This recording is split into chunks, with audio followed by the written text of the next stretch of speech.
છોકરા લઈને ગટરો બ્રશ પાણી ઓગણા બધા ભરેલું છે. અમારા છોકરા મોદા થાય, અમારા છોકરા લઈને ક્યાં જવાનું? તમારે તમે એક દાડો ખાલી હોય રહેવા આવો, તમને બધી ખબર પડે. એક દાડો આવો.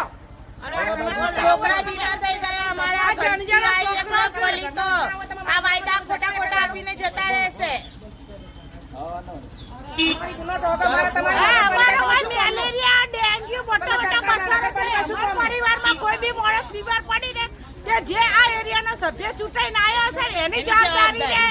બીમાર પડશે ને તો ડાયરેક્ટ એના ઘરે ધોમા નાખશું. આ દવા એક મહિનાથી આવે છે.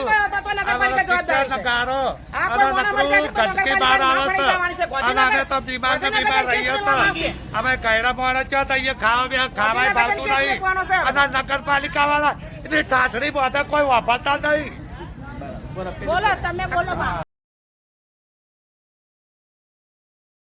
પાલિકા વાળા હમુદા આવતા નહીં હોય કણીએ, કોઈ જોવા આવતા નહીં. અમારી વસ્તી બધી મરી હાડી હોય કણીએ. ગંદકી ફેલાય છે, ગંદકી ફેલાય એટલી નરચમ ડેન્ગ્યુ મચ્છર પડી જાય. 24 કલાક ભર્યું રહેશે. અમે કેટલી વાર નગરપાલિકામાં વીડિયા નાખ્યા, બોલી કીધું થઈ જા. કોઈ અમારું અભરતું નહીં. અને બધા છોકરા આટલામાં રહેશે. ગંદકી પેલા અમારા ઘરમાં ડોચીઓ આવી કઈ રહેશે. આ બીમાર થયા કોણ જવાબદારી લે?